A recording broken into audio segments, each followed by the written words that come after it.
I'd like to call this meeting to order. Please stand for the pledge, please. Oh, we could have the students come up. Wow, how about the pledge first? No, they do the pledge. Oh, jeekers, I'm sorry. My brain was somewhere else. Come on down, you're the next contestant on The Price is Right. All right, we have Sam Ringelben, Lexi Sosnowski, Gretchen Little, Anthony Grasso are going to be leading us in the pledge today from the Bakey School. Come right up here. It's okay. And if I could, Yeah. I would just like to introduce them. They're part of, we have 14 students actually that were just recently sworn in as our official student council representatives for the school year, and these are 4 of our 14 who could be here tonight. So they have a very official job at school. It was a very official swearing-in ceremony, and this is one of their very first official duties as You're on a student TV. council rep. So, and you're on TV. Wave your hands. Hi, everybody. All right. That's awesome. So you guys can Okay. take it away. You ready? All right, you guys start us off.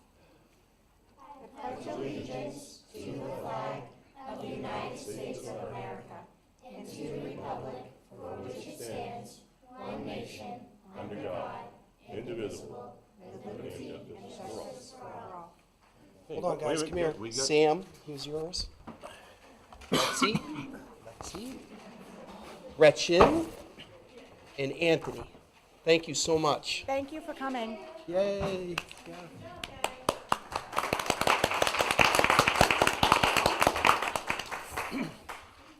Have a manifest working its way around. Anybody got the manifest? I haven't yet. No, okay. Fellas, do you have the manifest? Stalled somewhere? Is it underneath your agenda? It's the same color. Yeah.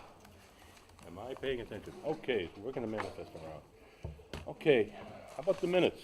Anyone get any action on the minutes? Move to approve. Second, Discussion? Yes, ma'am. I have two, I'm not sure if I have 2 items. We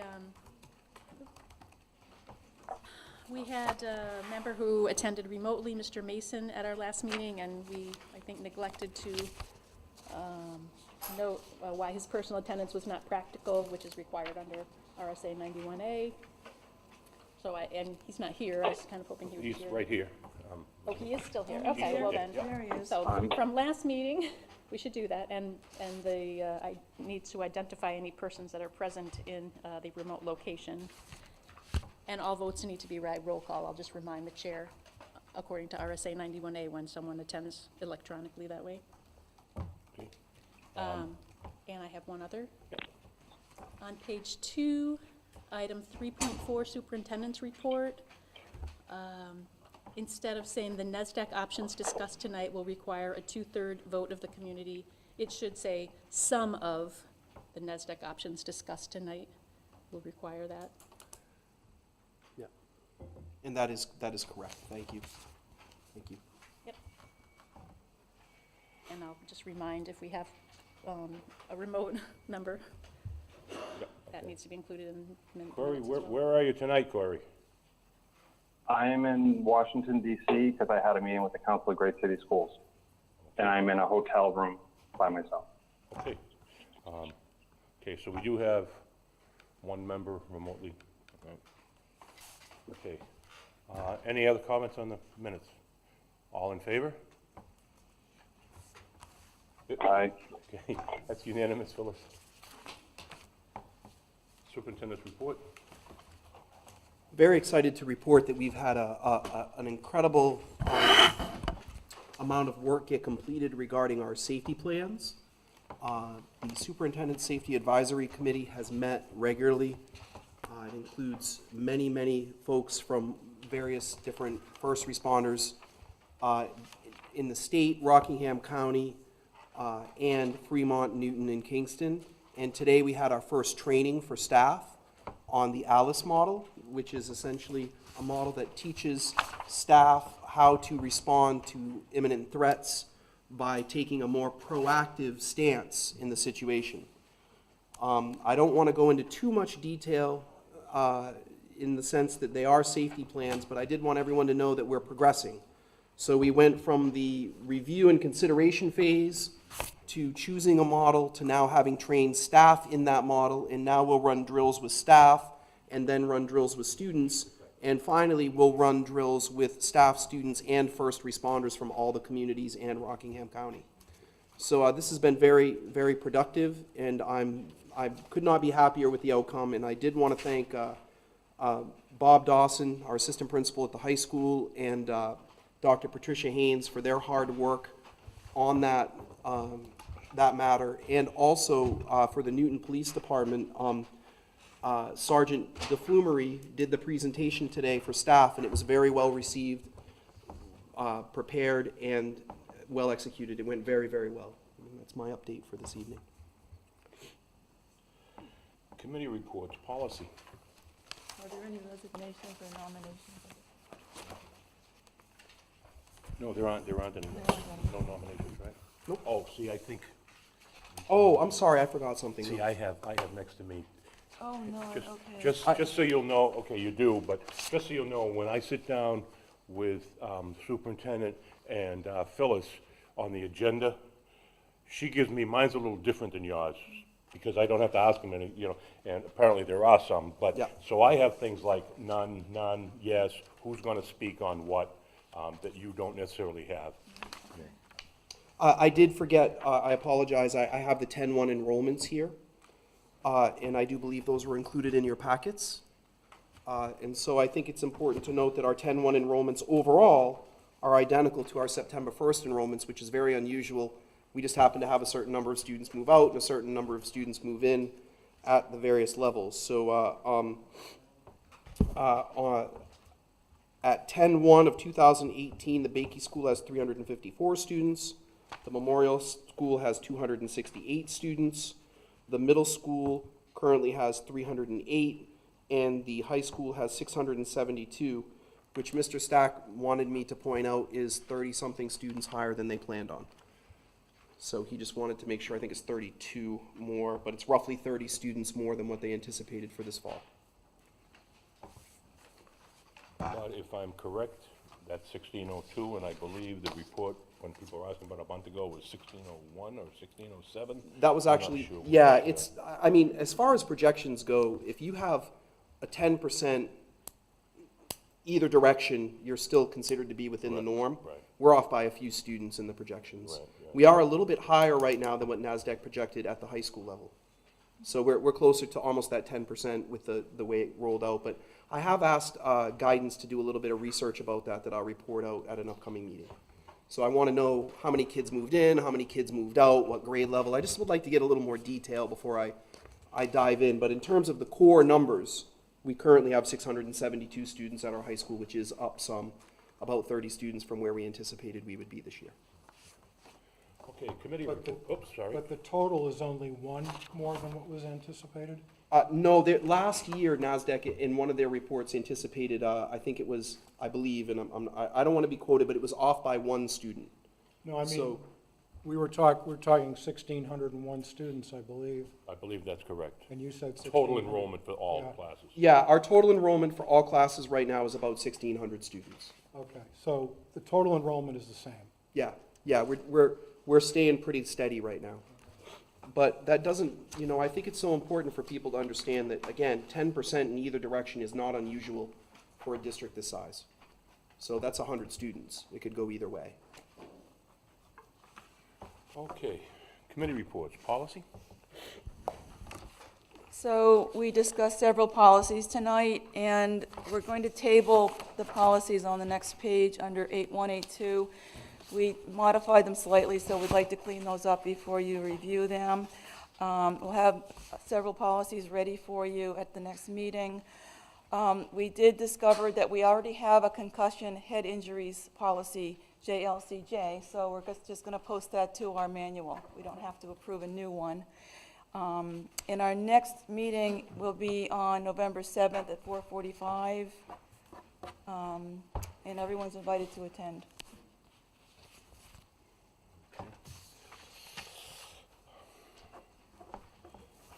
Excellence in student achievement? EISA had a meeting on September 19th. All members were in attendance, myself, Dr. Brown, Mr. Heath, Superintendent Ambrose, and Assistant Principal Dawson. The SAT results from last spring were shared. The SAT is the standardized test in 11th grade. Math scores declined to 30% proficient, down from 37% last year. The statewide proficiency average is 42%, which is down from 44% last year. Reading scores improved slightly to 54% proficient from 52% last year. The statewide average this year for reading is 67% proficient, which is 1 point higher than last year's 66%. Some strategies that the high school is employing regarding the SAT and trying to improve those scores. All 9th, 10th, and 11th graders will take the PSAT practice test in the fall. Khan Academy work for 40 minutes per week, with the curriculum for the Khan Academy dynamically adjusting based on the students' PSAT test results as they're imported into the system after they take the PSAT. Move Run Ready math grouping in 9th grade, which allows students to move to the next math level whenever competencies are achieved and not just according to the semester schedule. AP scores were also shared from last year. Of a total 106 exams, the pass rate was 28%, with an average score of 2.12. 3 or higher is considered passing on the AP exam. This compares to 69% statewide pass rate.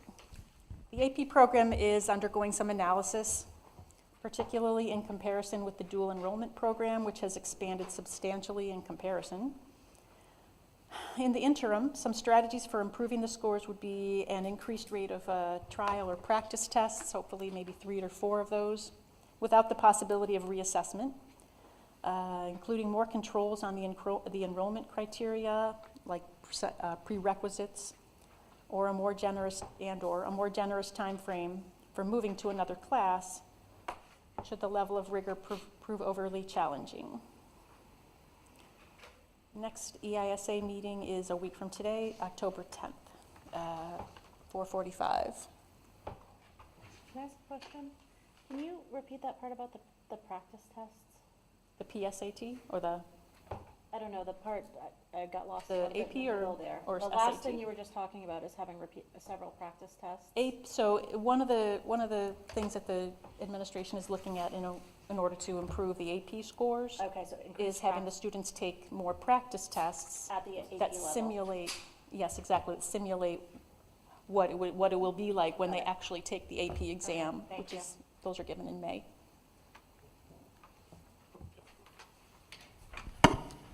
I serve on the EISA committee, and I was pretty concerned to see the math scores decline to 30% from 37%. It's possible that other metrics that we'll now track, such as the Armed Forces Qualifying Test, those types of other assessments are on the rise to balance out the drop in SATs as students select what scores they'd like to focus on. But I'm concerned because with a 30% math proficiency rate, we have 65% of our students saying they plan to attend either a 2-year college or a 4-year university. And this gap is very worrisome to me. We've been working on PACE for almost 10 years, and we're now using spiraled math instruction, and I would like us to really assess whether these programs are effective in serving our students. We've had quite a trial run on these new models, and I'm really concerned about these scores. Thank you. Pam, did you say 10 years for PACE? I'm sorry, what's that, Corey?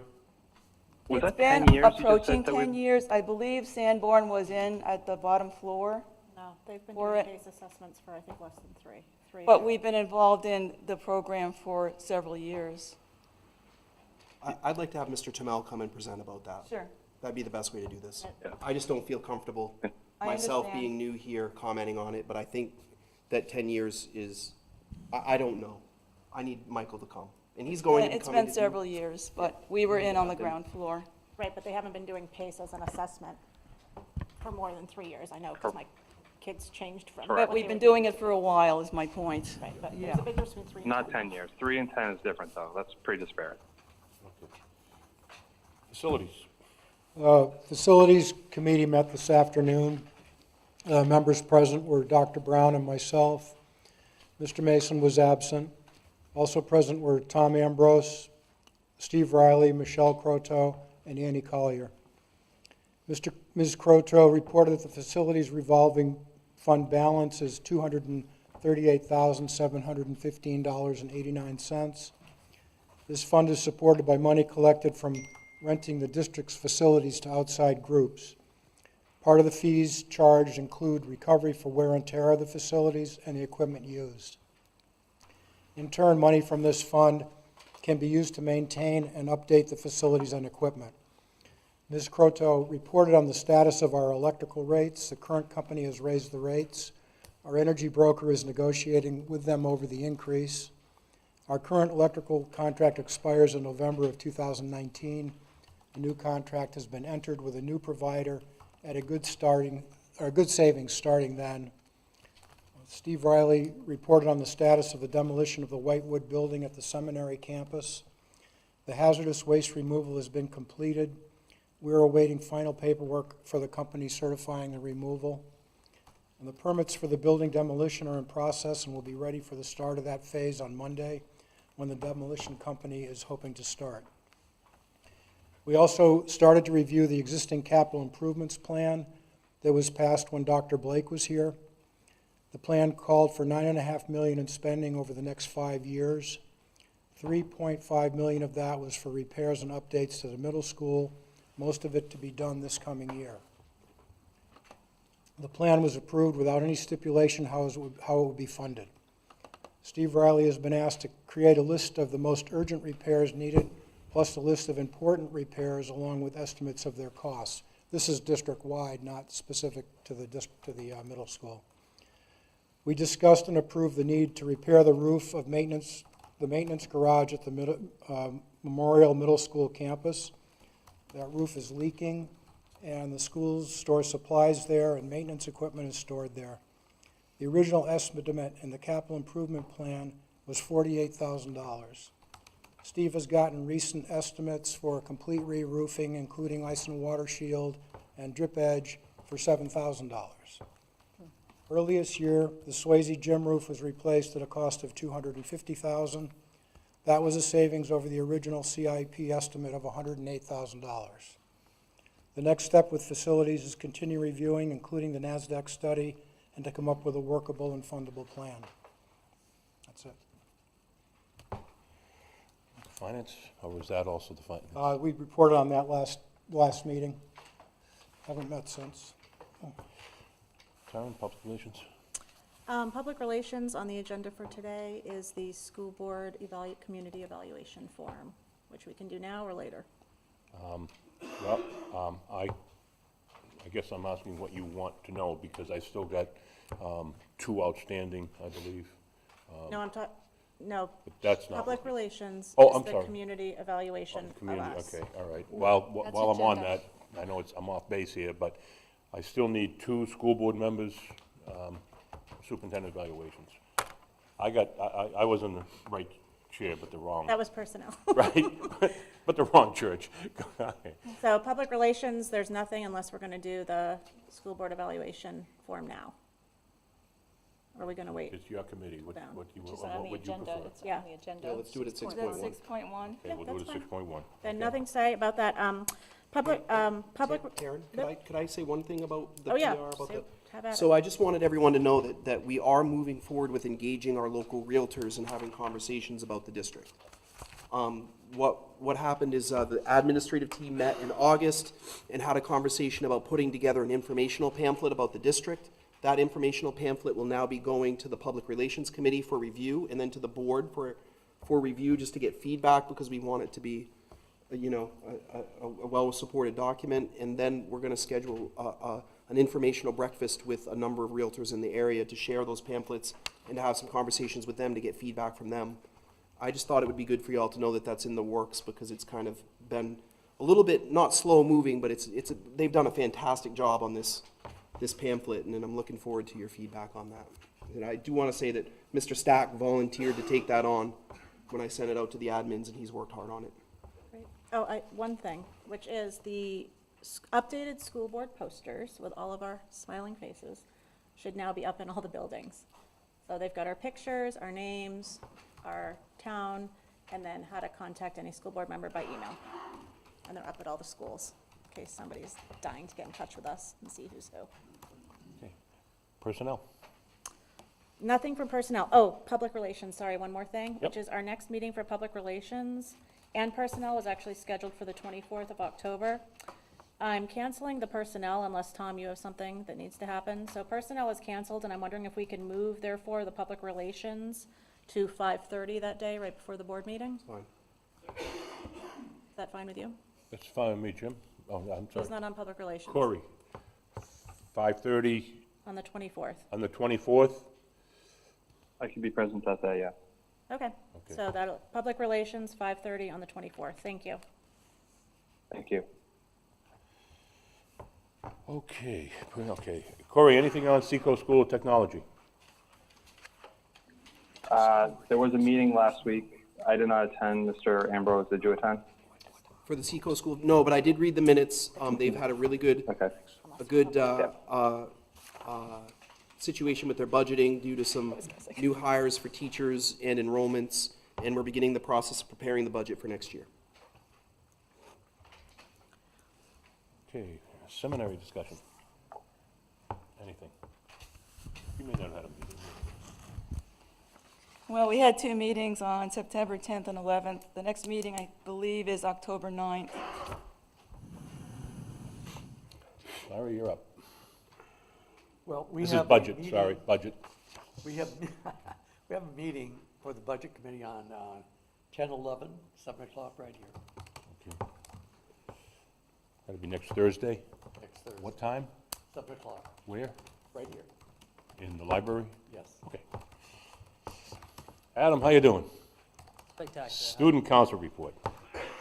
So, homecoming went really, really well.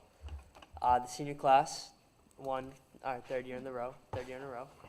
Now, when you say senior class, you're saying this senior class won when they were juniors and won when they were sophomores? Correct, Okay. correct. Not to brag, but. The pep rally was really fun, loud, spiritful, and it ran really smoothly. Saturday was also really awesome. All the floats looked awesome. All the grades did amazing. The skits and dances were both awesome for everybody. Vending went well outside the games. And all the games, just by walking around and like looking, were pulling huge crowds. So that was really encouraging to see. It was a really great send-off for our senior class. The student council made thank you notes for everyone who helped out during homecoming. So did the class councils. We've still been meeting every A&D day during FLT. The freshman class now have their positions elected to the student council, and the student council is officially set. Our Camp Lincoln trip that we do annually is coming up next Tuesday. We did order shirts for that. Hopefully they'll come in. But we ordered our student council shirts. The process of choosing honorary members is also starting, and we are going to decide, each class council is going to decide who their honorary member is before the Waterville trip in November. Done? That's it. Yep. Thank you. Point Old- of order, Yes. Chairman, have we not had 2 public comment sessions in the past? Because I only Yes. see 1 on here. Wouldn't There's now two. be our There's one usual here and time? there's one here. There's one on number 7. They're gonna go together. Oh, I'm sorry, I guess. I thought Usually we it did- is on the I thought front we page. did public Yeah. comment usually before we started our old business, in case Right, anyone yeah, wanted. usually it is on the front Okay, page, sorry. but Never there's a mind. lot. Ask, Tammy, would you like to move that? Because we can adjust it. I guess it's up to people want to comment on what we're about to talk about, or until after? Well, I would suggest we keep it where it is, because the more information we give, this is a second comment, you know, we're gonna do old business and then NASDAQ, and as we give information, people may wanna speak on those, you know. Okay. Okay, board evaluations. Oh, Good evening. good evening. One question on that Yeah, previous subject. Do we have any new business? Because the policies we're not going to discuss. Oh, no new business. Correct. Policy on what now? I'm Well, sorry. the A1 and A2. You are correct that at the policy meeting, we decided to move these two items to the next agenda. Well, what I'm saying is public comment 7, and then the next public comment was after new business. Yeah, and it we're might be not having any redundant. new business. Yep. So, You want it now? I, makes sense. I move to move No, we- public comment yeah, to we can- right now. Yep. Okay. Second. Okay, discussion? Okay, well, we have public comment now. We didn't All in vote. favor? Yeah. Oh, sorry about that, thank you. All in favor? Yeah, yeah. All votes are That supposed is to be rolled. Aye. unanimous? Okay, that is unanimous, Mr. Phillips.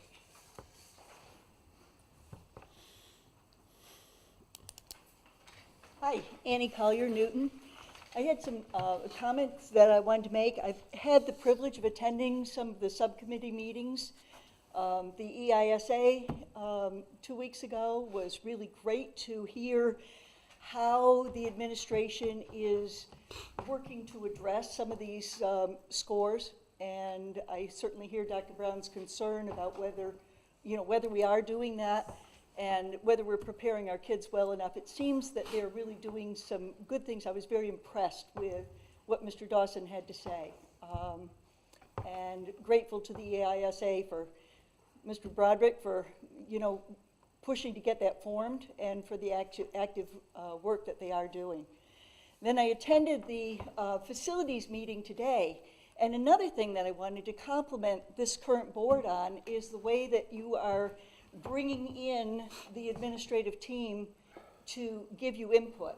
The past CIP seems to have been done without input from the administrators, and it was done by architects to bring things up to code as though they were being built today, then adopted by a school board without any looking at the reality of funding $9.5 million in extra spending over 5 years. It was absurd. I spoke at that point on the absurdity of it, and I'm really glad that you are now looking very carefully with the input from Mr. Riley of what really needs to be done and how much will it really cost instead of these very inflated estimates that were in the CIP. So I'm very grateful to the board for the way that you're operating and for Mr. Ambrose and the way that he's bringing in the administrators. Thank you.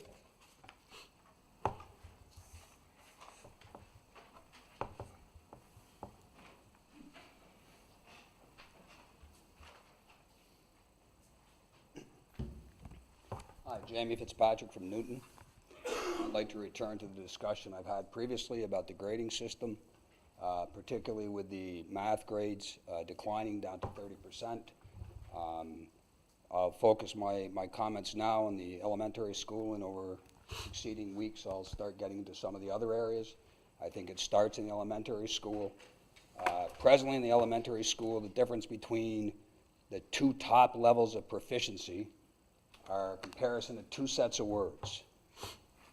Analyze and synthesize, which is the top, versus apply and transfer, which is the second level of proficiency, one step down.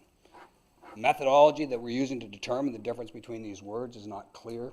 They seem very subjective to me. They are not intuitive as to what the meaning is. Math example, math grading includes demonstrating creativity and collaborating as a measure of math proficiency, creativity and collaborating. In my mind, math is not about collaborating and it's not about creativity.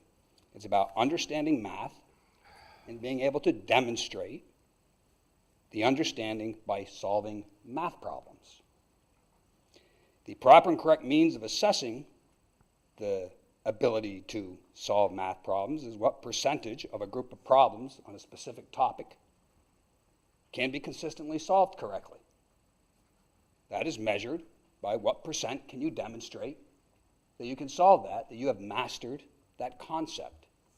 This is the basis of the A through F grading system. What percent level proficiency have you achieved? It's pretty straightforward, it's pretty intuitive, and it works. In this system, you're not trying to divine in an unexplained manner the difference between subjective words like analyze and synthesize versus apply and transfer.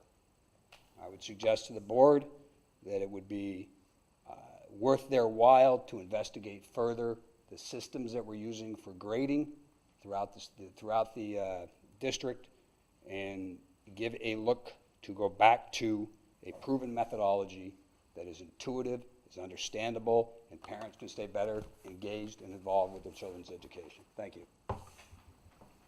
Could I just make, I'm not addressing those concerns, but I do want the board to know that I've invited Mr. Turmel to come, and Mr. Dawson. I asked Mr. Turmel at the request of the ISA committee to create a presentation about our grading system, how it works and what's going on with that, to update the board. And I've invited him to the 24th board meeting in October, and he will be here to do that then. So I would like, of October, yes, and I would like the public to know that if you have questions or concerns about our grading system, we would like you to be there, right? Mr. Turmel has worked really hard to explain some things. This is a very complex matter, and there is some misinformation, but there's also some real work to do that we can do if we just come together and choose to solve some problems. I've looked at the elementary report cards, I've looked at the middle school report cards, and I've looked at the high school report cards. I have some questions. So I think people need to be able to understand, how is my child doing in terms of benchmark, or what is the expectation at the grade level in any given area? How are they doing in relationship to their peers? So in other words, it's very different when your child is struggling, but everyone in the class is working on that issue, and there's a, you know, it's different than if your child is way ahead or way behind everyone else. And also, how are things going socially and emotionally? At the high school level, we get into the business of transcripts and colleges, and that's a different issue in itself. So I just want you all to know that I am working on this, and Mr. Turmel has been working very hard to put together a presentation to at least inform you all about the decisions, the history, and what's going on with that.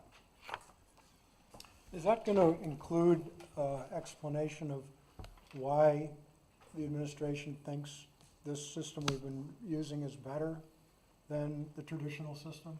I haven't sat down and reviewed the entire presentation with Mr. Turmel, but I would assume that there's a component of that. And I have asked him some of those questions, and I think that, I don't want to have the conversation now. Yeah. I've been here for a year and 4 months, and I feel pretty confident about what I've seen and understand about the district, but you can't supplant 10 years of work with 1 year of, you know, because I'm looking at the whole picture, the finances, the facilities, the academics, you know, there's personnel, there's so many different facets to what I look at.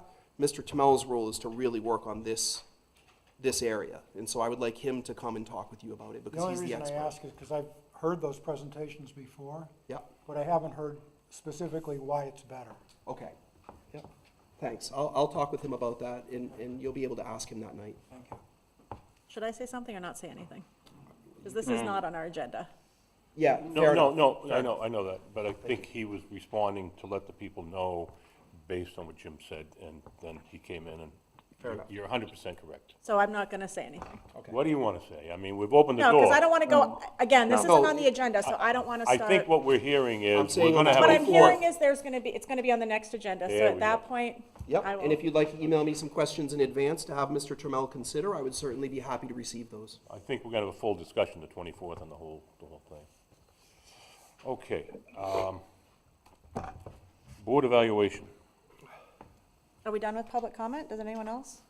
Oh, well, nobody stood up, so I assumed, usually they stand up, and I didn't see anybody standing up, so I guess I was right on this one. No, we're good? Okay. A month ago-ish, Public Relations put forth a draft of a community evaluation of the school board. So the board for this sitting board, not the board in a general holistic sense, but this particular sitting board for the previous year's achievements. So that was uploaded to my fellow board members' Google Drive about 3 weeks ago to look at. And I had also asked if any committee chair people wanted to send any particular accomplishments that they wanted highlighted, because the Public Relations Committee wanted to put an article in the paper just saying these are some things the board has done, and also encourage people to fill out this community survey. I did not get any from the board, however, I did, a few hours ago, get an email from Pam. So the current, evaluation survey that we came up with has 19 questions, and Pam had a couple things that she would like added, which the board can decide if they want to do that or not. Let me just get to her email here. So, Pam suggests putting the name of this to Community Evaluation of the School Board, which I think is a good idea for the title. So I'm looking to other board members, Community Evaluation of the School Board. Thumbs up? Yes? I'm looking for feedback from you guys. Yes? Sounds good to me. Tammy, yes? Yep. Okay. There are 19 questions right now. Pam suggests adding a question to ask how long the person has been following the school board and school district's developments, less than a year, 1 to 2 years, or over 2 years. Personally, I feel like this is supposed to be an evaluation of the current sitting board, so I'm not quite sure that this is something that should be in this. Are you okay with not having that in? Because I just feel like it doesn't go along with what the purpose of this is. Well, at the top, you have some profile questions here. Designate what your stakeholder position is. I typically attend, again, you have that question. Yep. I learn about news. I Yep. wanted to get some history, some information about the history of the respondent. Are they following the school board's progress or challenges, whatever you might want to call them, over time? Because we do have people go to our meetings, I've found, who mischaracterize what's been done so far a little bit. It's like walking into the middle of a movie. So And so it might help us to understand, if most of them say, I've only been following for less than a year, that might help us to understand, well, they don't understand that we actually know we have a facilities plan. That's why we were elected, because it was a flawed plan. And we're looking into modifying that plan. So I hear what you're saying, but to me, it sounds like you're kind of going to weight some responses heavier than others, and I don't feel like that's the appropriate thing for an evaluation of the sitting board for this year.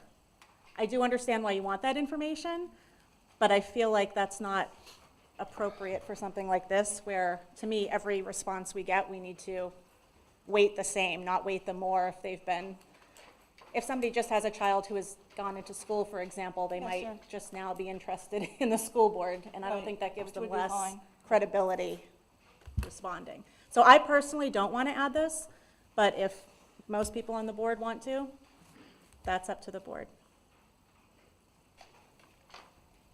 So Well, I have you want to comment on I have a this? point of order first. There hasn't been a motion made to adopt this evaluation. Should we start with that and then have Oh, discussion? that's a good idea. That would be Well, typically what I we thought we were getting a report versus a motion to adopt, because Okay. apparently we've still got some things to work out here. Am I correct, or am I? I'm fine with doing it either way. I wasn't expecting to get an email 5 hours before this meeting. Well, that's changes, why so. yeah. Well, I also have some comments. So I then, just don't know what. okay, so then I will move that we do that we release the community evaluation of the school board's performance. Well, the And then problem we with can that discuss is it after. they're going to be commenting, and we could change that. I guess I would rather have it finished before we make the motion, and if they're talking about some changes to it, we might want to have a discussion before. I know it's not quite the We'll way it do- should be. I'll do whatever. But let's see if we can put it to bed so we can smooth everything out. So I think if we're going to do that, then I think we need to go through, let's get through Pam's, because Pam did email me. Let's get through Pam's things one by one first. So changing the name, we're all in favor of that, right? We all said yes. Her second thing is she wants to know how long people have been following school board developments. I don't feel that that is appropriate for this particular purpose. So I think the other board members need to say yes or no to that change. Why don't we go through, my suggestion, if I may make one, is can we go through all of the, because I've also got comments as well, and questions about the evaluation in general. Okay, so, It might be easier one by one, though. Like, if we comments on one by one and then motion to add friendly, amend it. Well, see, this is the confusion. The thing that's bothering me is that we were gonna be discussing this tonight, and now you've just got comments. well, it bothers me too, because people have had this for several weeks. Yeah, So, 3 weeks, for I me, I mentioned over, I think, a month and a half, 2 months ago, that I felt like it was important that we do a community survey of the board efficacy. The Public Relations Committee was tasked with doing a draft of that, which we did, which the Public Relations Committee looked at this and said, yes, this seems good. I read through this with the board 2 meetings ago, received no comments back from the board, uploaded it to the board files 3 weeks ago, received no comments. So, I mean, if the board doesn't want to get the community's feedback in a quick manner, that's up to the board. I did what I was tasked to do, so. I guess, let me put this out to the board. How do you want to handle it, board? We can have a motion, or we can go on as we've just been doing. Because we're just getting this information now, and it's been I held. think we should for weeks. continue discussing it, and then when we have some sort of consensus, make a motion. That's fine, that's fine. All right, so Larry's in agreement. Okay, all right, so, I think before we have your comments, could we have her finish what Dr. Brown's comments were? Unless you have a comment on some of Dr. Brown's comments. I think this is the first time this has actually been an agenda item. No, So it was an agenda item I last don't, board well, meeting, okay. and then it got moved. We tabled it last meeting, so it was not, we have not, this is, as Yeah, far as the I know, this date is on the the first form time we're is discussing it as a 9/16, so it board. couldn't have been. So, I think the point is that people have been asked for their input. Right. but we are a public Why body, and our input is supposed to be given publicly in this forum. We are not supposed to be emailing each I other understand that, but with comments and ideas. This is the first, I mean, this theme keeps coming up, and it's kind of troubling to me. We are a public body, and if you ask for comments, you can ask for comments, but this is the time for us to discuss these things publicly. Yes, but as the chair, she's got work to do, and if she had the comments in advance, she could run a lot more smoother. It wouldn't restrict anybody from comments, it's just that she would know where she stands, what the comments are. One of the problems I have on this, and any board, is that it's being dropped on us now, and we have had weeks to submit them. If she had received them and then sent them to us, this wouldn't be the first time that we're hearing the comments and now have to make the decision on those I'm fine with, comments. just to be clear, I'm fine, I don't know about the other people on the PR committee, well, you're on the PR committee and Tori's on the PR. I'm fine with Yeah. going through anybody's comments now. Right. But just to be clear, that if we want to go through the comments now and decide as a group on each edit to the form, this isn't going to be fixed and done and out to the public anytime in the next 2 or 3 weeks. So that's fine with me, but just to be clear that that's what the case is. And this was read into the public record 2 meetings ago, question by question. So that was, See, I this like time was, to hear This them, was an think agenda of them, and item. digest them. Sounds like I'm gonna hear them and have to make a decision tonight. so I'm fine with doing whatever. I'm fine with doing Can whatever I- you want also. I don't usually chime in on this stuff, but I just want to ask a question. I think, as a group, we're having a process problem. So what I hear is that one process that's being proposed is a process by which a committee develops a proposal, sends it out to the board, and if the board members individually have questions or comments, they would send them to the chair of that committee to consider prior to the meeting, and then discuss them at the meeting. Another process is that the committee does their work, sends it out to the board, and then the board discusses any individual board member's questions or concerns here at the board meeting in real time without seeing them ahead of time. I would say that you need to decide which process you're going to do, but any group that's working together has to be explicit about their processes, and we're not quite I'm just throwing it out to you all to talk about it, right? I'm not gonna tell you what, I will tell you that option A would probably be more efficient, but I do hear Tammy's concern that option A, we need to make sure that the changes are publicly noted, right? That this is a public body.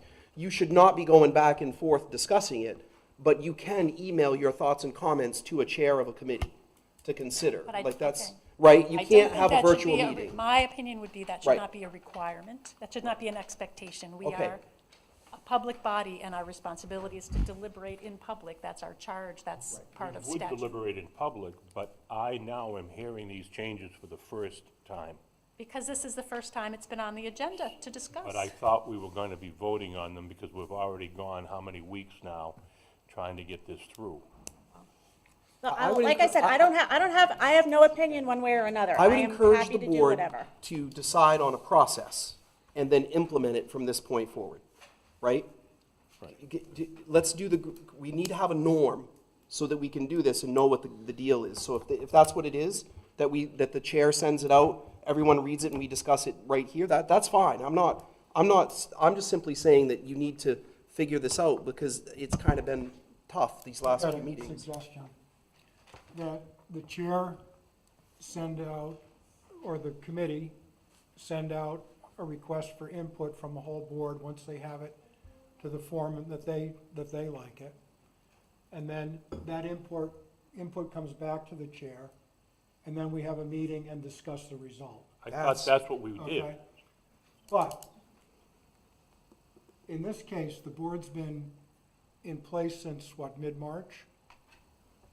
That's 6 months. Are we gonna evaluate the board based on 6 months? I mean, there's not like an urgent deadline to finish this. We can talk about it tonight.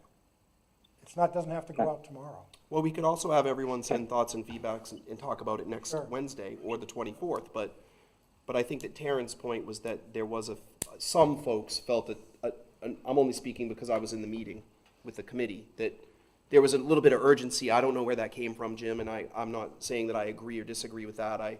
That's up to you all, so I'm gonna get out of the way. Can I ask a quick So I question? would like to move that we approve the document, motion to approve, and then discuss amendments.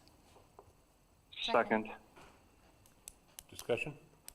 So I would like to add something about, Discussion?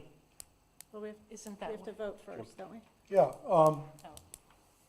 I think it's a good idea to add that, because if you're gonna evaluate the board, you have to add Pam's proposal to put some parameters there as to how long you've been following the board.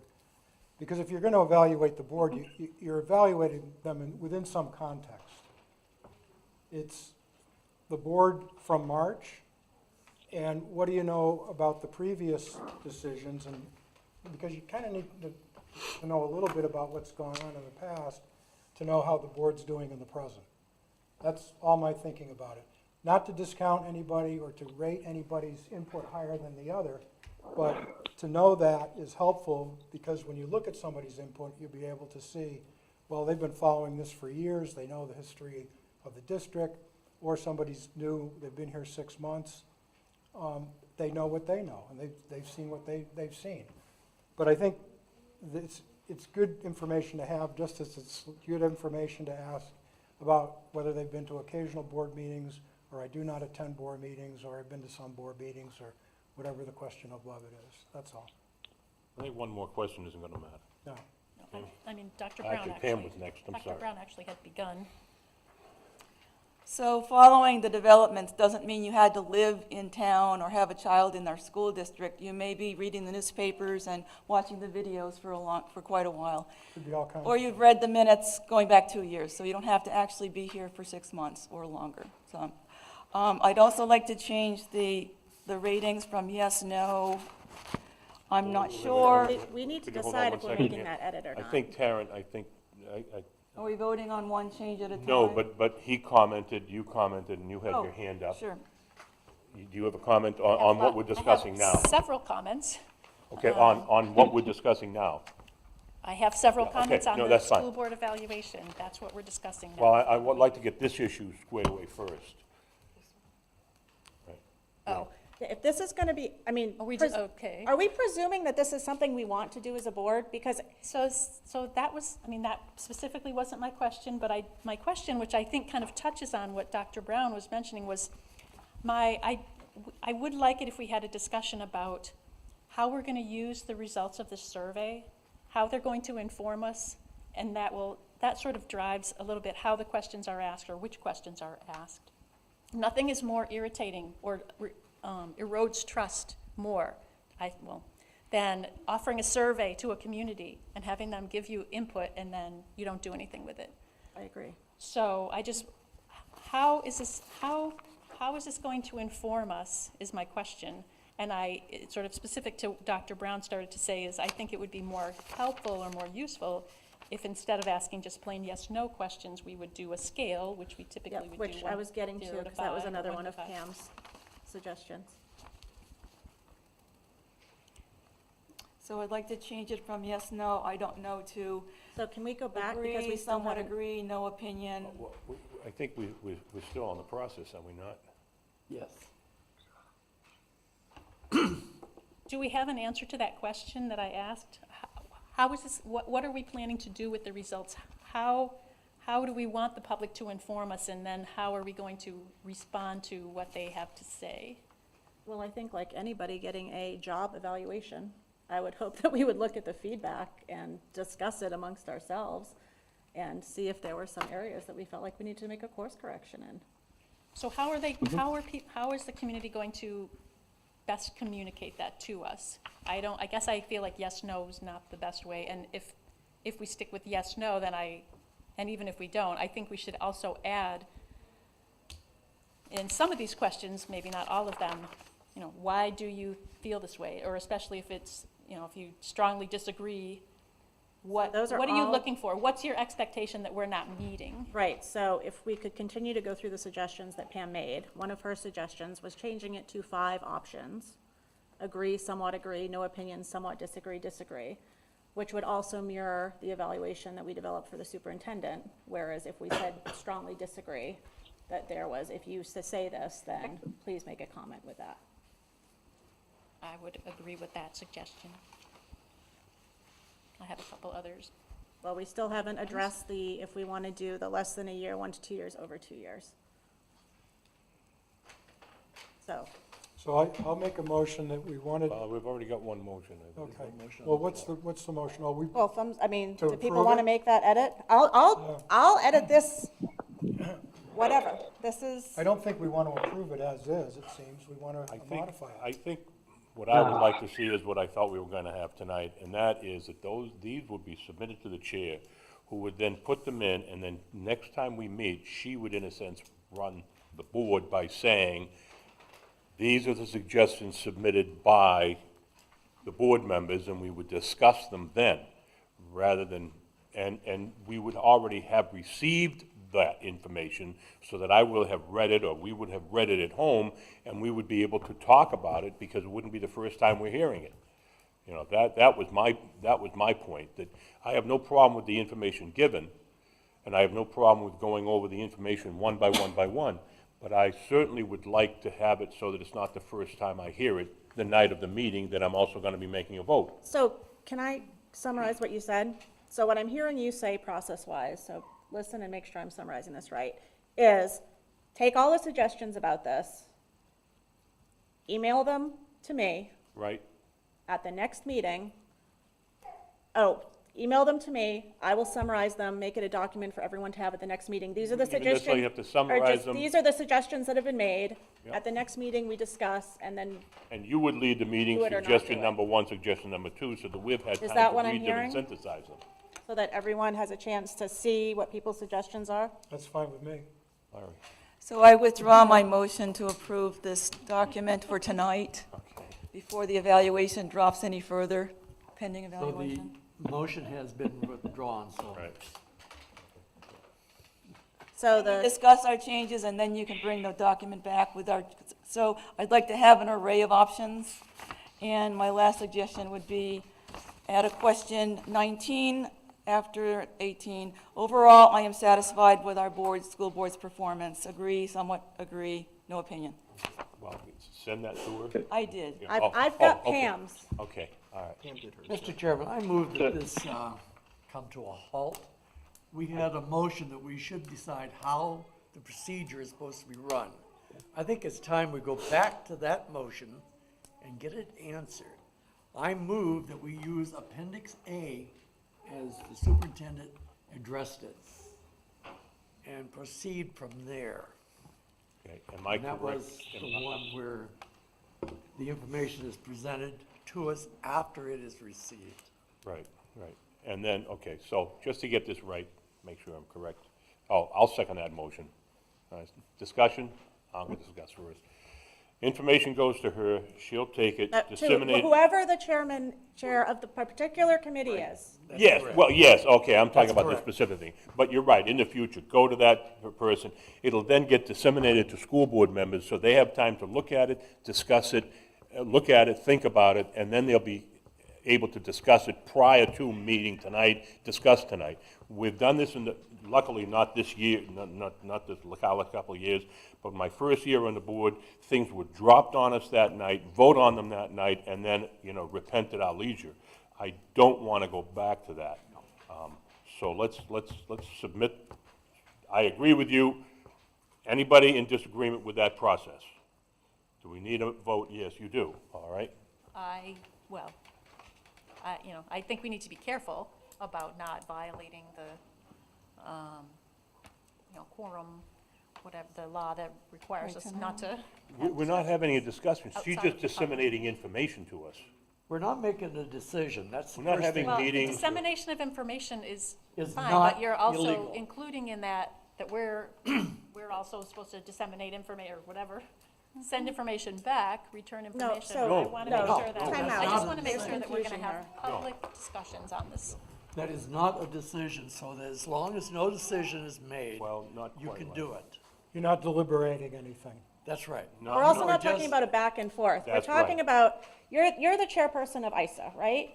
So you say, ISA's planning to present X, Y, Z. I've thrown it in your board folder. We have a team drive on Google where documents are pursuant to the meeting, correct? Right. That's not illegal to have, you're supposed to come fine. to a meeting prepared.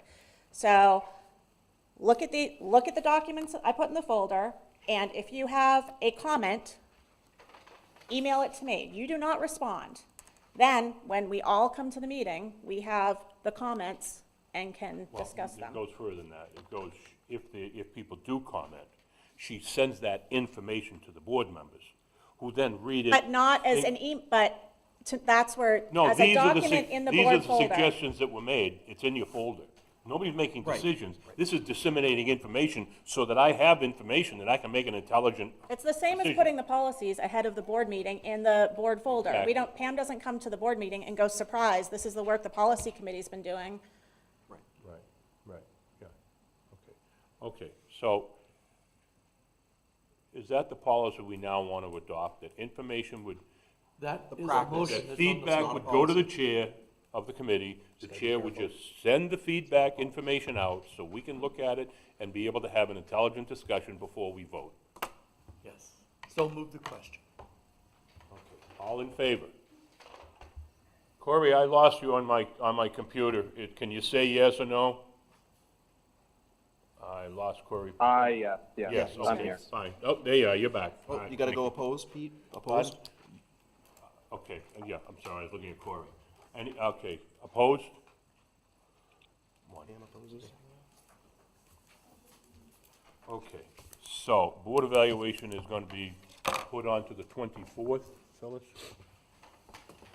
And Pete, if I may, can I say Sure. something, a general comment, which is that I will only speak for myself, but if there are things that people want to bring up or suggestions to be made, there have been several times this year that I've said, please, if you're the chair of a committee or if you're whatever, please give feedback, da-da-da-da-da. And then the feedback isn't forthcoming or is received at the last minute. And that's really difficult as somebody working full-time, raising 2 children, to then, if anybody asks me, hey, did you see such and such? It's like, I don't know, was it sent during the last 8 hours when I was with kids all day. So just in general, I think really as colleagues, everyone needs to be mindful that if something's important, it really needs to be, put out with ample time for people to digest it. I think that's important, not expecting a instant response on anything. Oh, Corey? So just to be clear, there will be no more additional changes or to this evaluation. Just want to make sure we're all on the same page. No. I will not send any, Larry, you will not send any, none of us. It's No. I think a that we moot agreed to the conversation at opposite this of that. point. Yeah, The last exactly. additions are the last I additions. think you've got it just the opposite, Corey. All right? We're gonna send information to Taryn. If we have any feedback we want to give her, she will then disseminate it to us, so we'll have information to be able to think about so that we can have hopefully an intelligent discussion on those issues that have been sent to her, so we can make the decision. Yeah, what I'm trying to declare here is Corey, will not be sending an additional item that that's gonna have to go back to the board, because we'll get an endless perpetual loop here of suggestions. That's fine. I mean, That's my you know, point. I didn't send any, others did, and that's okay. Okay, Can I just comment on? Yeah, sure. done. I agree with Ms. Mahoney about having these things daisy chain on a document in Google Docs. That's my concern, because we tend to have comments coming out to the sides of these drafts, and then someone responding to that, and it looks like we're having an internal discussion of something, which is why I'd like to have it a public meeting, where we can quickly go through with a very simple document, make some amendments, and vote on it. So I'd much prefer that we get a draft that's been worked on by a subcommittee, and then finalize it in an actual public setting, and that's why I voted no. But I appreciate that you want these early. We only had 2 weeks. I know that seems like a long time to you, but we got it on the 16th, and, I did get you my comments, but 2 weeks is a short amount of time for board members, so, thank you. I've been hoping that we would have some system, and this includes the agenda, where we have a little bit more detail going into our meetings. So we actually know what we're going to be talking about. And this falls right in line with that. I think it's a good idea when something's going to be brought before the board and it's developed by a committee, that committee's work does go out to the board members before we meet. Not so that they can put necessarily their comments about somebody else's suggestions, but so that they can make their own suggestions and see what the whole thought is and evaluate that and be ready to talk about it when they come to a meeting. I think that would be very efficient. That's But what I what we thought have, we were doing. what we have to avoid doing, though, is commenting on other people's work. Right. Okay, if we avoid that, we just say what our comments are, and not how you're gonna vote about anything, just what you wanted included, in this case, in this document. Then you'll have that, you'll have everybody else's ideas, you can come in here prepared to discuss it. I agree, I thought that's what we were Mr. doing. Chairman? Any comments you want to make on another person's comments, you'd make them at the board meeting. Right. I just wanted to be clear that from a right to know perspective, my understanding and training is that Dr. Brown is correct, that you cannot have a Google Doc that would have Tammy's comments, and then I would reply to Tammy, hey, Tammy, I was thinking this, and then Tam, No, you that's can't not do what's that. being proposed here. What's being proposed here is that an email would go out, preferably in a PDF format, non-editable, Which is what this was. right, and you put it in the folder, and you say it's in your folder. If you have any questions, email me, her, the chair And you don't of that reply committee. all. You only email the chair of the committee, they take all the feedback into consideration, that's the job of a chair, and then they put that into a revised document. Typically, what I would do is put Jim's thoughts in one color, Tammy's thoughts in another color, and then send it out to all of you to read one more time to consider before deliberating in public. If it goes one step further to a back and forth, we have a major problem, right? If it goes to one step further of the whole board emailing each other, then what we need to do is bring that to the meeting and read it into the minutes, I'll get you, Corey. right? So I just wanted everybody to know that you can have a conversation that way, but you'd have to then read it into the minutes publicly. And the reality is that anything on that drive is public knowledge in general, unless it violates the law in terms of confidentiality for personnel matters or student-related issues. I'm just saying this for the camera. So I think you've come to a good consensus about a process, but like anything, we probably ought to put it into play for a while and then check in on it, right? See how it's going. Corey, you had something? Well, coming from me, this is a little challenging, but going off of your comment, Mr. Superintendent Ambrose, and all as well, Mr. Baker, I would like to actually commission the public relations team to look into adopting a board management tool that actually goes ahead and addresses this in a board management way. Every department in the organization, from athletics to human resources to special education to food service, et cetera, has a platform that is designed for their needs. As a board, we don't really have a tool that is actually designed for our needs to effectively safeguard ourselves, provide transparency, provide the accountability, and better yet, go ahead and provide the opportunity to safeguard ourselves from those right to know requests, et cetera. So I would like to actually, going off of your comments, look into if there's tools that are there for us to actually. I don't know if we just lost, oops.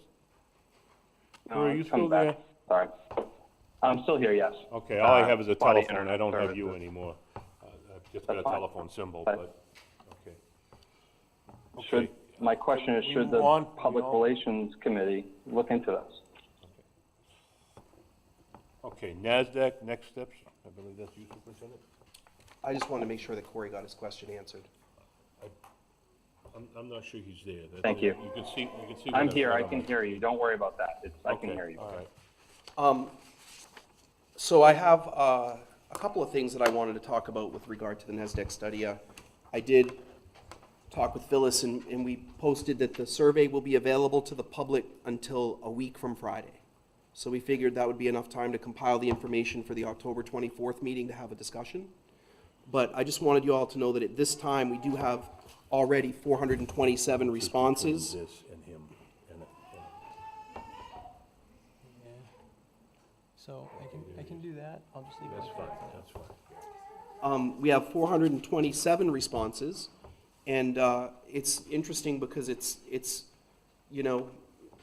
a pretty even slice of folks across the district. So I'm watching it closely. I check it every day. It was 3:28 this morning, and then I sent out a reminder to staff because the staff sliver was this big. And so I said to staff, hey, early release day, good time to fill out this survey, don't forget, and it went up a lot. So I just keep putting it out to people so that we can really get a really clear picture from our entire community. And that, I feel like that's going very well. I have also had some email and Facebook interactions with folks that have been very healthy. And I've had some times where I've called people and said, could you just come in and meet with me because I want to talk with you so that you can ask questions and get accurate information. I think one of the most important things for everyone in this process to remember is that we had a capital improvement plan that called out for $9.5 million in improvements, and 3.5 of which were at the middle school, and this was over a 5-year process. When I was hired, I asked the board to consider holding off on that so that we could take a look at it and figure out where we're at in terms of enrollments and what the picture is, because we had 9 new administrators on the team. I felt like we needed to really get a sense of what was going on. That combined with the strategic plan did not necessarily align to what I considered to be best practice, so I asked the board to hold off and develop a definition of student success that we could then base all of our future decisions on and revise that strategic plan based on an adopted, agreed-upon definition of student success. The Excellence in Student Achievement Committee worked very hard and came to a sincere consensus after months of consideration and input from all stakeholders, including meeting myself with small groups of teachers to talk about things. We decided and agreed upon, through community survey and staff survey, this definition of student success. And I would say, Dr. Brown, feel free, but it was a really good process, and we are happy with that outcome.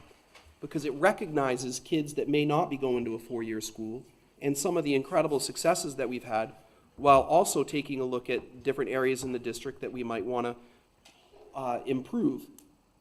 So now where we're at is that we've got this definition of student success, and we're going to be looking at information and data as to where we stand with regard to that bar. And I think it's just important to recognize that we are reviewing the capital improvement plan to figure out what the actual costs would be for some of those items. So we had a meeting today with the facilities committee. We looked at 5 different areas, and Steve Riley, our director of facilities, is going out to get actual quotes for those 5 areas because he felt that the numbers were way off what they actually would be. Typically, they were too high. So I think that it's important to note that the NASDAQ study is just one little piece of this process.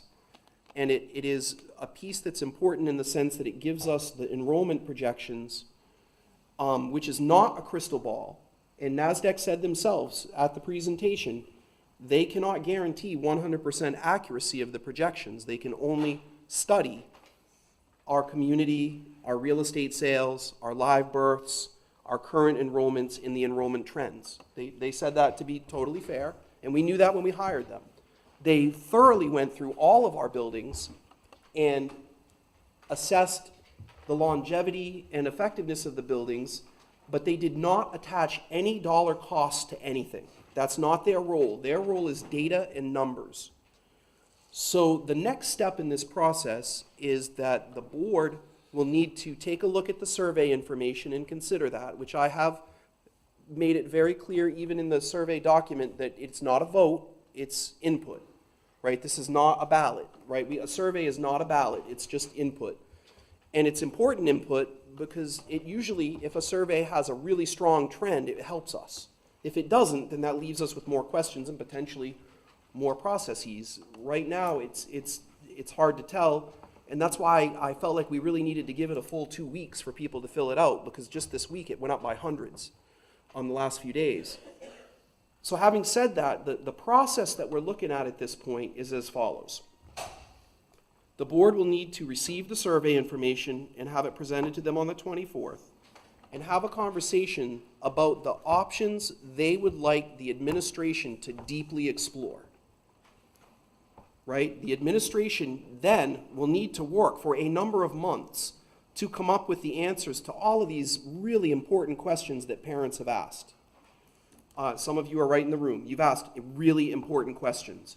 Will my children, if they're at the high school facility as middle school students, have a middle school experience? Where will their sports be? Will they be busing with older children? What access would they have to older children or transitions in the building to get to gym, lunch, art, music? How would all of that play out? And the way I think of it is, I would run those scenarios as a day in the life of a 7th grader. Like, what would my day be like? I want to know what that view is. What would the day be like as a staff member in the middle school? What would my day be like as a high school student? Because it will change the way things are done at the high school. I think that it's abundantly clear that everyone wants our middle school students to have a middle school experience. That's no question. That's come through loud and clear. We want the kids to have an opportunity to be on a small team of teachers who know them really well, to guide them through those critical years of adolescence before they start to take more responsibility for their lives in 9th grade. I have an 8th grader and I have a 10-year-old. I would settle for nothing less, and I promise you we have no intention, or I have no intention, of doing anything less for your children. We don't know the answers to the nitty-gritty until the board asks the administration to study a model. So what I have to say this evening, and what I was asking for direction from the board is, are you comfortable with the process as I've outlined it? And is there any feedback that you would have for me as I continue this critical work of working with the community, listening, and kind of looking at survey information and considering things? I did have Michelle run some numbers, and currently the plant at the middle school, the cost of running the plant, heat, electricity, and all that is about $550,000 a year, right? That's the cost of the plant. So folks had asked that question, well, what does it save? That's the first thing that it would save, but I don't know the answers as to whether or not the upgrades to the high school that would need to happen would offset that money, because I'm waiting for you to direct us to research an option. And I feel like you really should do that at the 24th meeting, once you have the survey information. That's my opinion, but we work for you, so. That does not include any upgrades on the building, That does not include any upgrades at the high school. which we know they need. Oh, no, the middle school still needs over $3 million in upgrades should it continue to run. That's the annual running cost of the building. It's 500 and, what was it, 35? Around $535,000. I'll give the formal numbers to the board at the 24th meeting. Just a quick comment, that $500,000 in operating costs, that's an annual cost. That's the annual cost. So in 10 years, that's 5 million, or, yeah, 2.5 million dollars. Yes, it is. And the upgrades at the high school is a one-time cost. Right.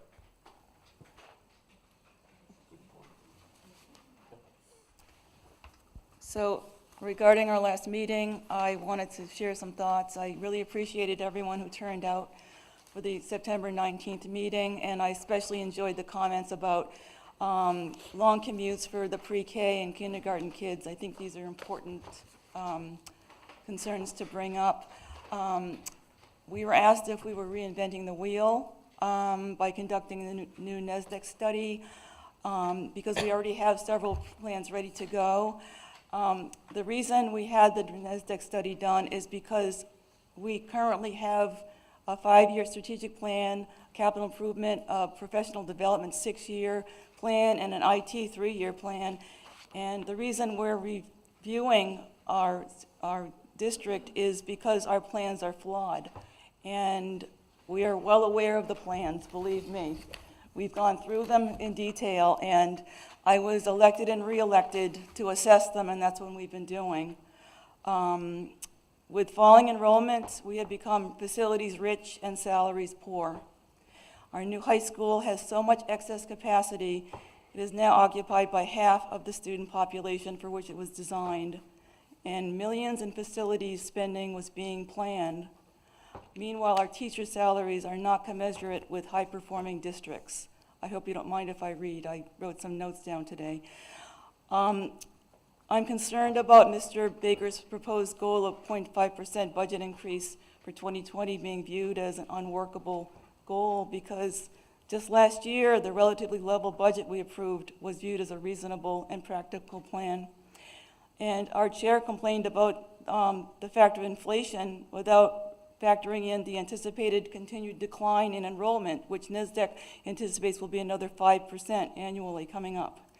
So I believe Mr. Baker's goal is still a good one, and I plan to pursue it. Another comment indicated our cost per pupil were perhaps not that bad compared to other New Hampshire districts. Yes, some districts have higher cost per pupil, such as Harrisville, New Hampshire School District, which has a cost per pupil of $27,360 because it only serves 51 students with 7 grade levels.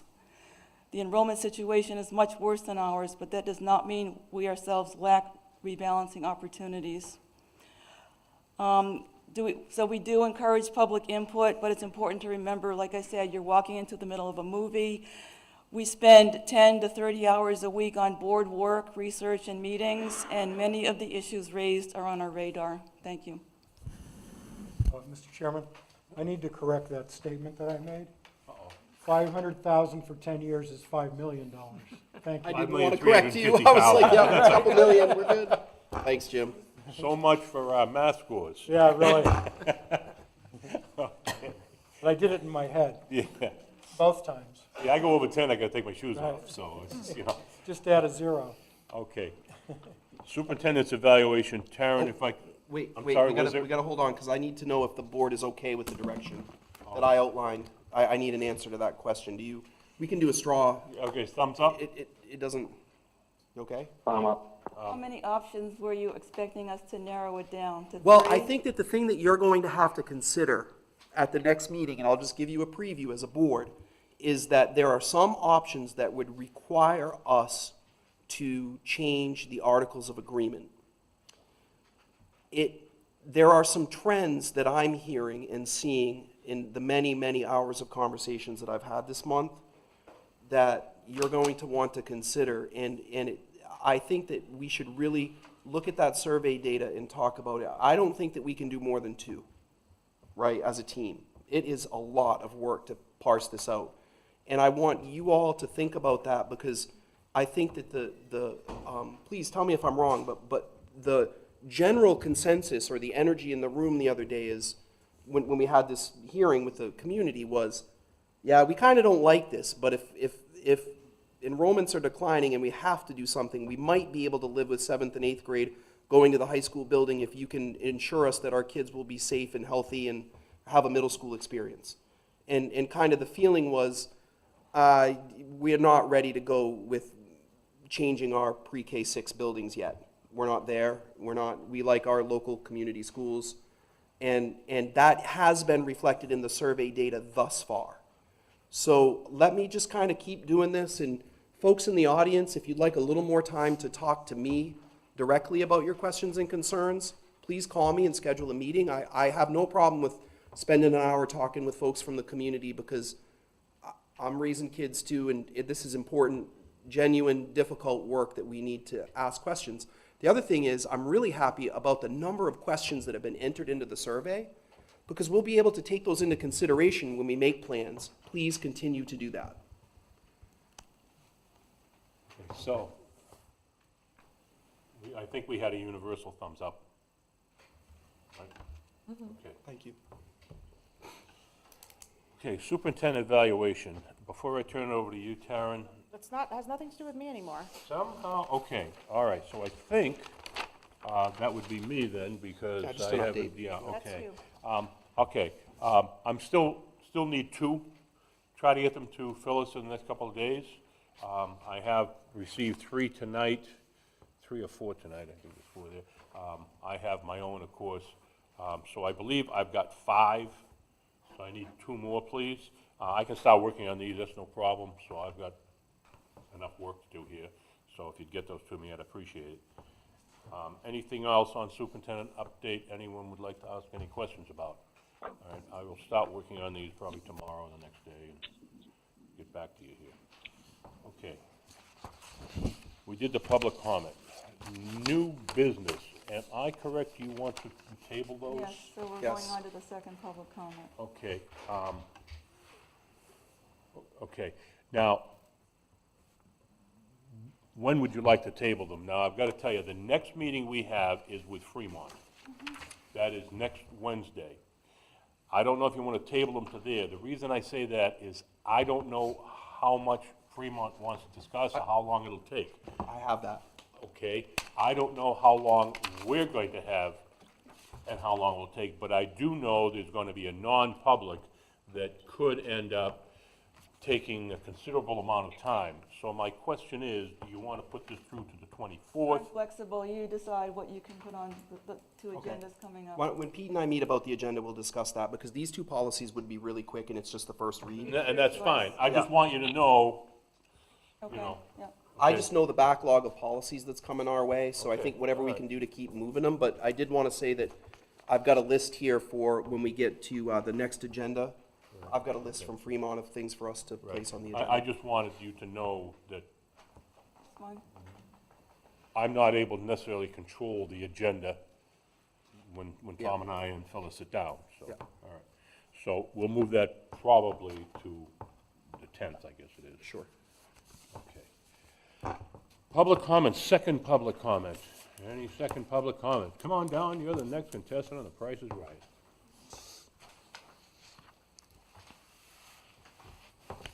Hi, Jamie Fitzpatrick from Newton. Just a question that came up in the recent discussion about the NASDAQ study and the survey, and the importance of the survey and incorporating that into the review. Is there any protocol built into the survey and the system to ensure unique responses, or is single people capable of making multiple responses to the survey? So, for example, can one person make 10, 20, 15 responses, or is there some type of protection built in? Yep, somebody could stuff the box. So It's, it's it's a possible. public survey that if you had 6 different devices, you could go on all those devices and enter it in on the survey. It's a dipstick. It's not supposed to be it's not a vote, right? So there were 2 choices. I had it set up so that you had to have that each respondent could only answer once, but it required you to have a Google account. So I turned that feature off so that people who didn't have a Google account could take the survey. But when that happened, it did change it. So I think it's really important for people to you know, I have looked through the results in an Excel spreadsheet to see if there's any clear trends of somebody putting in like 16 answers with every single answer exactly the same. I haven't seen anything yet. There are ways to look at that. We also could dig deeper, but I just want to be clear that it's a 3-question survey that's designed as a litmus test, and if we feel like it's invalid when it's over, we can always run another survey with SurveyMonkey. But by the time we figured that out, it was too late 280 people had already filled it out. That's fine, I was just curious. It Yeah. occurred to me when the discussion was occurring if there was any. Yes, and it has been brought to my attention by one member of the community that they were concerned that they had heard rumors that some people may be stuffing the ballot, so I'm watching it closely. Oh, I've not heard that. I Yeah, just, no, I'm just saying Thought that came up to when be you were discussing. transparent, I'm telling you that concern was brought to my attention, so I am watching that very closely. okay, thank you. Yep, you're welcome. Okay. Other business? Okay. Next We meet. get one more oops. comment. Oh, Other I'm comments? sorry, see, you didn't stand up quick enough. I'm sorry. I looked. Well, I was gonna let someone else go, but I just wanted to say thank you again for inviting the public and for reassuring us that you're taking a close look at the previous plans and the NESDEC recommendations. I would urge you to look at the NESDEC recommendations with a critical eye. And I say that because just doing a very quick search just on Facebook, I just haven't put in NESDEC, and I found some interesting information that, for instance, just in this year in Hopkinton, where NESDEC had gone in and done a study for them for the same reasons, in 1 year's time, NESDEC's projected enrollment was off by 190 students. And their projections did not see enrollment at that number until at least 2024. So I would just say, you know, take a careful eye at what they do, the assumptions underlying their work. And, you know, I had brought up before that I think some of their assumptions about millennials and projected enrollment, one, it isn't really verifiable real data points, and 2, I think it's based on some faulty assumptions. But as Superintendent Ambrose said, it's an estimate, it's a projection. I just wouldn't like to see it weighted more heavily than that. I also wanted to say, I kind of wish y'all knew me outside of this context here, because I think my friends and my family would tell you I'm pretty quiet, just about mute around people I don't know. I try to be friendly to everybody. I hate public speaking, which is why I shake a little bit up here and you hear it in my voice. And I really don't like conflict. I've pushed myself to go out of character a bit because my family and I moved here a little over 2 years ago, or just about 2 years ago. And I attended a board meeting early on, and I had a baby, so I was just kind of keeping an eye on things, but I hadn't really come back in a while. But lately, you know, I've been attending the board meetings and posting on Facebook pages, and it's because I'm really riled up about a few things. I'm upset about them, and I hear other parents who are upset too. I wish more of them came. I'm glad they did 2 weeks ago. I think, you know, all the work you did to invite the public worked, and I hope you'll do that again in the future for all the community members. I think the more people you hear from, the better. But I have to say, I feel like not all of the school board members are taking their primary duty to ensure that the needs of our children and our schools are met and that they are thriving for the benefit of our communities. I can't necessarily say I blame you because, you know, as I just said, turnout at these meetings of people with children in the schools, the people who should be the most interested, has been pretty low, and that's shameful. And if parents and other interested community members with a vested interest aren't speaking up and asking for more, for better, then maybe get a pass for that, because you're not having people ask you to do more. But you get a pass for that up until now, because 2 weeks ago you had a lot of people come. You've had, I heard Superintendent Ambrose say, a lot of people responded to the survey. And I want to apologize for anything that I said that was inaccurate or offensive to anyone.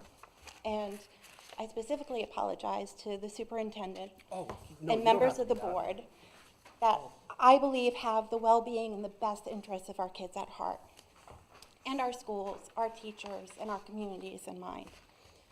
But to know that our schools have needed maintenance, simple things like roofs, doors, windows, HVAC, and smaller things. And I know those needs existed before this current board or this current superintendent. But to know that those needs existed and that we need more staff to support our children's educational needs. And we need more supplies, basic supplies like books. I mean, look around at this high school library. I know we're in the electronic age, but where are all the books? To know all that, and to then propose to the public in the last round that they support a unanimous agreement reached by the school board to propose to the public a budget for the year that was less than the default budget, less than what you knew you needed, our schools needed, given all the things that hadn't been addressed. I think that's shameful. Never mind to actually request a sufficient budget to accomplish the things that have needed to be done for years. Forgoing requesting additional funds that are necessary for renovations year after year, and then proposing or going to NESDEC and having them come up with proposals to shutter schools, reconfigure schools, move young kids to the high school. That's not right either. Excuse me, ma'am, I really hate doing this. This is one of the jobs that I really hate. But you've been it's been 6 minutes, and you're allowed 3, and I went over. And how many people spoke tonight? You can't let me go a Pardon? few minutes Pardon? longer? How many people spoke tonight, given No, the I totality understand, of the I time? understand, no problem. That's all right. Go ahead, but, No, I'm good, I'm good. oh, okay. Hi, Joanne Corvo, Newton. I have spent a lot of sleepless nights, and I've really done my homework and I wish that I could stand in front of you today and tell you that, because as I voiced before, I'm not in favor of closing the middle school. But I did a lot of research on the percentages of whether the success rates. And what I found is that it's very hard. You can't compare because there's no apples to apples, so to speak, because there's so many variations, whether it's New Hampshire cannot be compared to Massachusetts success rates or failures because they have state funding that we don't necessarily have, and Newton can't necessarily be, or Newton-Kingston, I'm sorry, the regional, can't be compared to other school systems that have businesses, that have taxes that come in. So I understand all that. So what I found was basically it was a roll of the dice. There was a 50% that they did well and 50% that they didn't. So that is very alarming to me because I feel like I'm rolling the dice with my child. But one of the things that I want addressed as it goes forward is this consistency, a 5 to 7 year, basically working the bugs out, where the success rates go down extremely. And we talked earlier in this meeting about the 30% test scores that, and I looked through all of our papers, all of the things that I could get my hands on, whether it was the internet, the library. I talked to a superintendent of a school, a child psychologist. I did all my homework. And with test scores that low, we are marginal everywhere at best. Our teacher pay is marginal. Our special education department is marginal. Our test scores are way below what they should be. So how can we take the risk of having that upheaval for 5 to 7 years? So that's my one question I would like addressed when we do find our findings, if that would be at all possible. And my other thing is, I looked at the budget, and one of the things that I really felt bad, because I thought of that song that, you know, we didn't start the fire, but, you know, like, we basically have to put it out. And I hear everything everybody's saying. Our budget does not have the wiggle room for some of the increases. But I don't understand, if our teachers' pay is not where it's supposed to be, our special education department is not where it's supposed to be, and I know in years past, we had to account for erasers and pencils, and I'm not asking that, but how can other school systems that have the tax rates and the population that we have support an elementary, a middle school, and a high school? So I would like that addressed too in your findings at the end, if that would be possible. Thank you. Okay. No, you always talk. Come on down. What do you got, Cheryl? Start the clock. Cheryl Gannon from Kingston. I went to take the survey and I found it really hard to make a decision. I didn't feel that there was enough information with the choices that were presented. It didn't say anything on the survey about why these options were even being presented. I know, I attend the board meetings. I was here for the presentation by NESDEC, and I've read the report. It doesn't say anywhere on the survey what the costs and benefits would be to weigh whether or not either of these options that were being proposed would be significant in costs for taxes. What is the benefit or deficits to the educational model of moving from a middle school model to a junior high model? What is the cost for doing things that we might need to do at the high school if the middle school were moved there? $3.5 million, I believe that figure came from the capital improvement, which many times this board has decried as being unreasonable, not realistic. And even tonight, the facilities director, it was mentioned here, has said that those costs are much higher than thinks they really would be. So by putting that figure out, 3.5 million, I think it's scaring people of saying that if you keep the middle school open, this is what it's going to cost. What would those renovations be? Is that upgrading to a better facility? Is it just bringing that facility to code? What does that 3.5, which I guess really is not realistic or not an agreed upon amount of what it would cost? So I just find it hard. I don't see how I can weigh that cost benefit with such little information. So I really hope that more is going to be forthcoming, and I would really like to see the cost for leaving the middle school as is in that facility. Thank you.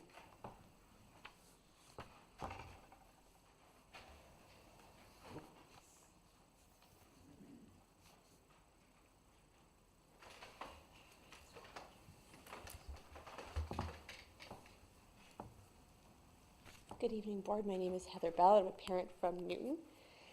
And I just had some questions that I would love the board to address as they make further decisions.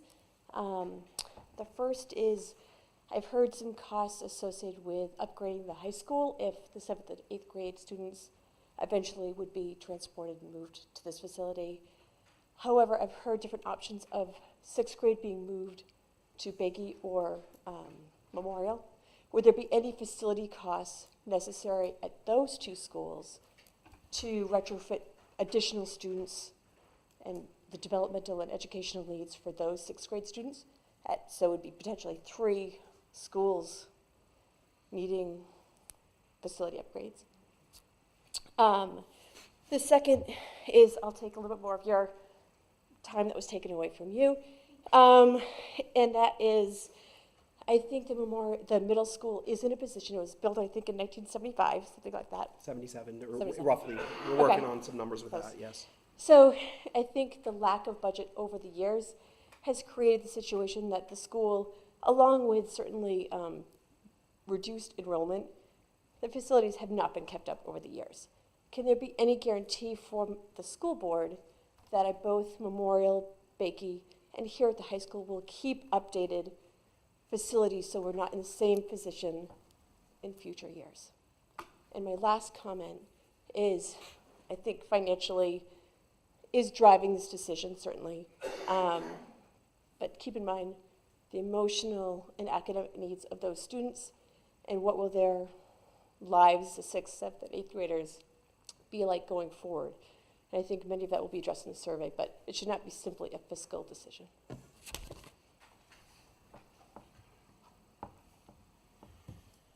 Last chance. Come on, Annie, you know you got something you want to say. Aha, see?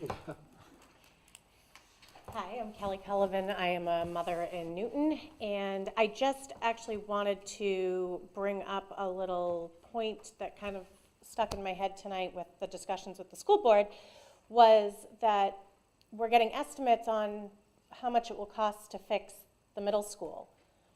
Well, are we going to have the middle school be sitting empty? And if the middle school is not sitting empty, say somebody rents it or we use it for something else, aren't these renovations going to need to be made regardless if we take the middle schoolers out of the middle school? We cannot, if these renovations are so imperative that we need to move our students out of the middle school, how can we put anybody else in there? Is it going to sit vacant? What are we going to do with it? Nobody has addressed that issue. Can I just say that usually what happens with a public facility like that is, I just think this is a great question. And it's something that again, I'm really struggling with how to respond to some of these things, because they're all questions that will be answered once the board directs the administration to actually study a model. They haven't done that yet, and we're doing that on the 24th per our previous conversation. Correct. So I don't want to answer something in a vacuum that I don't really have. From a credibility perspective, I don't know, we don't know, but I will tell you that typically when public organizations rent a building to someone, any renovations that would go on in that building would be at the cost of the tenant. So the tenant would pay $3.5 million for the renovations Depends on how much of the that are building they required. use. They may not use the whole building, it just depends. I feel as though that the parents can't make an educated decision Sure. on whether or not, if the renovations are so dire at the middle school, which shame on the school district, shame on them. 1977, we have the same windows in that middle school since 1977. Guess what, they're as old as me, and I'm kind of old. Yep. So that's just shameful. It's disgusting, to be flat out and honest. And I hope to God that our incoming and sitting school board right now does not ever let that happen again, because it is absolutely grotesque.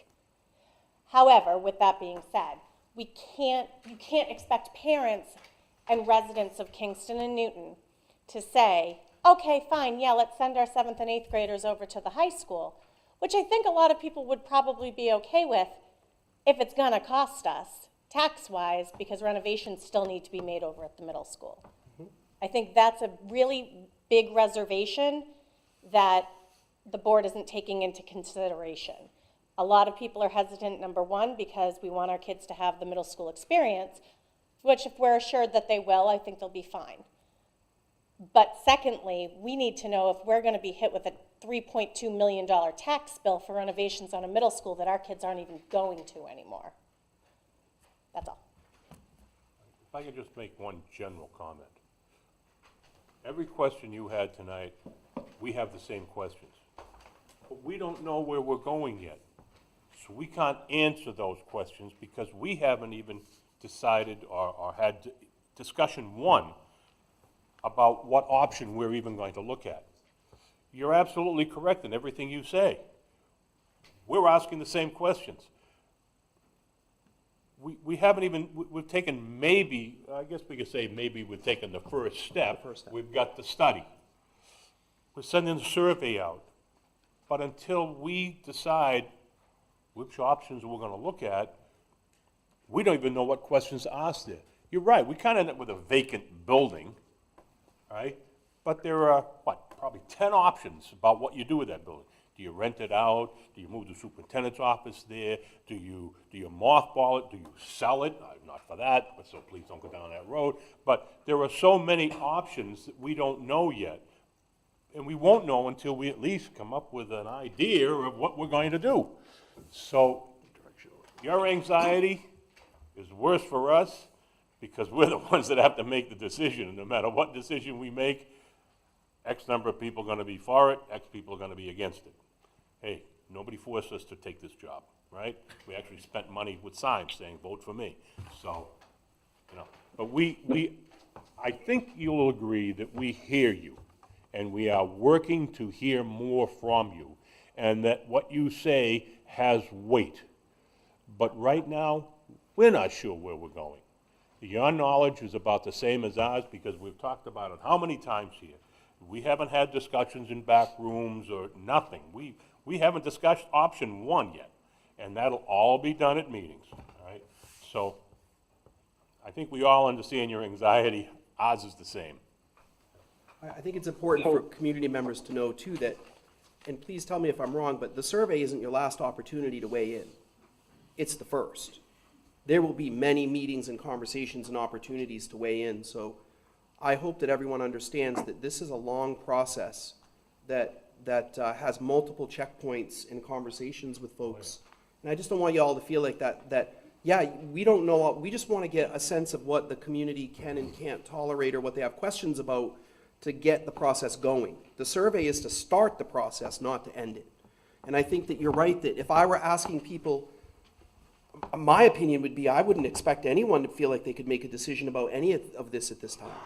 I just need you to hear that. And I agree the anxiety's high because I think folks, tell me if I'm wrong, but I certainly shoot me an email or call me because I want to know if folks feel like this little survey is the end-all be-all of this process. I need to make sure to clarify that for folks that it's literally just the beginning. We're in the stage of getting critical questions together and taking a sense of where the community's at because we are so thoroughly considering your opinions before moving forward. So I hope that you'll have lots of time to weigh in. We're just getting started. Mr. Broderick? Mr. Broderick, quick question. Sorry, yeah, what you got? Was the Windows a warrant article last year, just out of curiosity at the middle school? I'm I pretty don't think it confident was they last were, right? year. I think actually it might have been the year before. It was the year before. Okay. It was the And year it was before, that's voted right, down. okay. Yes, okay. Can I noticed one lady was here 2 years. Are you also new to the community? Yeah. Okay, just some history.